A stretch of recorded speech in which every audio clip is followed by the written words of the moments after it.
Hello and welcome back to our storybook.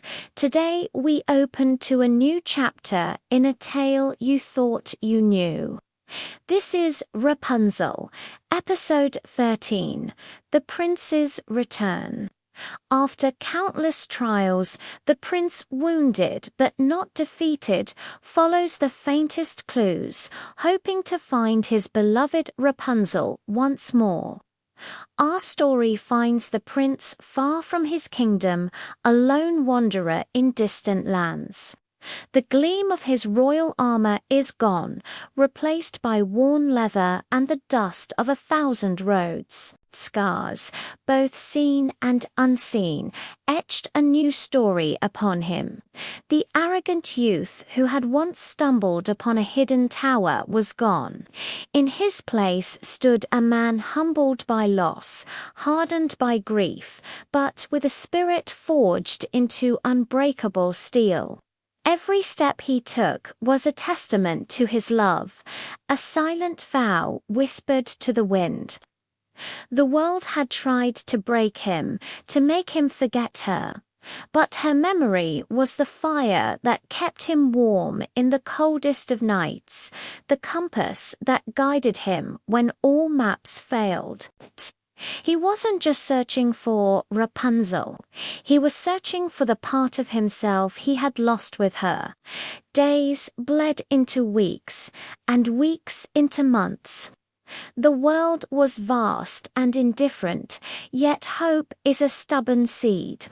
The prince learned to listen, not just with his ears, but with his heart. He'd hear a snatch of a lullaby carried on the breeze, a melody so hauntingly familiar it would make him stop dead in his tracks. In bustling marketplaces and quiet village squares, he'd hear whispers and tall tales. Travelers spoke of strange occurrences, of miraculous healings, of a woman whose kindness was as radiant as her voice. He began to ask, his voice hoarse with a hope he dared not fully embrace. "Have you seen a maiden?" he'd inquire, with hair like spun gold, a voice that sounds like music.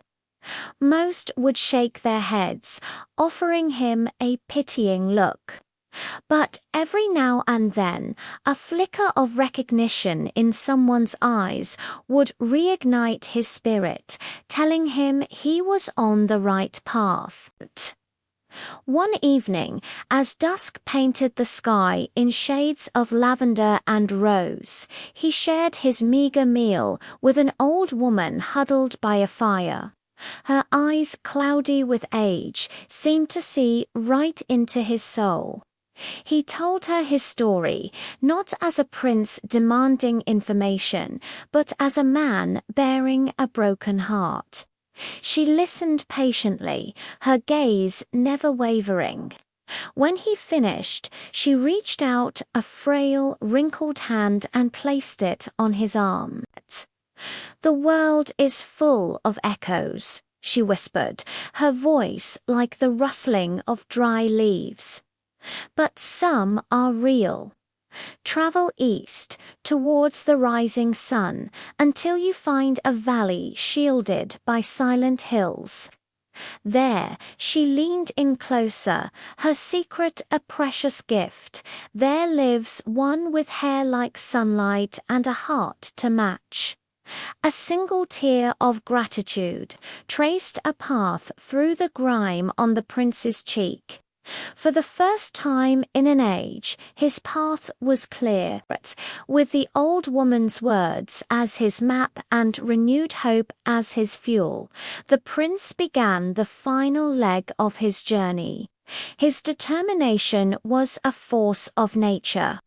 He scaled treacherous mountains, their jagged peaks tearing at his hands and clothes, his every breath a cloud of white in the thin, cold air. He forded roaring rivers, the icy currents threatening to sweep him away, his muscles screaming in protest. He walked 4 days under a canopy of starlight. The silent constellations, his only companions, his thoughts filled with her face, her smile, her song. He faced hunger, exhaustion, and the crushing weight of loneliness, but he never wavered. Each sunrise was a promise, each sunset a challenge met. This was his penance, his pilgrimage. Every hardship was a step closer to her, a price he was more than willing to pay to find his way back to the love he had lost. And then he saw it. The landscape began to shift, becoming unnervingly familiar, a grove of twisted, ancient trees, a field of wildflowers he remembered picking for her. And there, on a distant hill, silhouetted against the morning sky, stood the shadow of what was once the forgotten tower. Just ruins now, a jagged skeleton of stone reclaimed by ivy and time. A tidal wave of memories crashed over him, her laughter echoing from the high window, the feel of her long golden hair, the sheer terror of their separation. The pain was so sharp, so real, it nearly brought him to his knees. For a moment he faltered. But this was a place of endings, and he was searching for a beginning.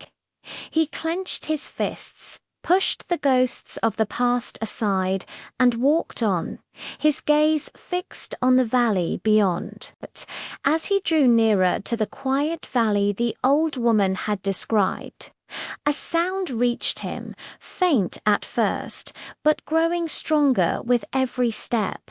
It was a song, a gentle, soothing melody that wrapped around his heart and squeezed. He knew that voice. He would know it in the deepest silence, in the loudest storm. It was Rapunzel. His heart, which had beaten a slow, weary rhythm for so long, now hammered against his ribs like a drum of war. He broke into a run, ignoring the brambles that tore at his legs and the exhaustion that burned in his lungs. He followed the sound, a moth drawn to a divine flame, his entire being consumed by a single, desperate need to see her. The song was his beacon, his guide, leading him home. He burst through a line of trees, and there it was, a small, peaceful cottage nestled in a garden bursting with life and color. And in that garden he saw her, Rapunzel. She was kneeling, tending to a bed of roses, her golden hair now shorter, pinned up in a simple, practical style, but it still shone with the light of the sun. And beside her were two small children, a boy and a girl, their laughter mingling with her song. She turned, perhaps sensing his presence, her eyes widening in disbelief. Her name was a choked whisper on his lips, Rapunzel. For a moment, the world stood still. Then a slow, radiant smile spread across her face, a smile of pure, unadulterated joy. She was here, she was real, she was home. Tears streamed down both their faces, not of sorrow, but of overwhelming happiness. In that one look, years of pain and separation melted away. Rapunzel's heart, ever gentle and full of grace, held no room for blame or bitterness. She saw the journey in his eyes, the suffering etched onto his face, and she forgave him instantly for everything. She ran to him, and as her hand touched his cheek, a warmth spread through him, chasing away the cold that had settled deep in his bones. It was a touch that healed more than any medicine, a silent promise that the darkness was finally over. The long nightmare had ended, and in her arms the prince felt hope bloom once more, vibrant and strong. He held her tight, never wanting to let go, breathing in the familiar scent of sunshine and flowers that was uniquely hers. The two small children, their eyes wide with curiosity, cautiously approached. The prince knelt, his gaze soft as he looked at the family he never knew he had. "I swear to you," he vowed, his voice thick with emotion, his promise echoing not just to her, but to the heavens. "I will never let fate, or kings, or witches, or anything in this world tear us apart again." They embraced as a family, a circle of love finally complete, their children nestled between them, their future stretching bright and boundless before them. And so, through immeasurable pain and hardship, true love found its way back. The Prince and Rapunzel's story was far from over. In fact, it had only just begun. This was not an ending, but the start of their true happily ever after. Thank you for joining us on this journey. If you enjoyed this chapter of our story, please don't forget to like, share, and subscribe for more tales. We'll see you next time.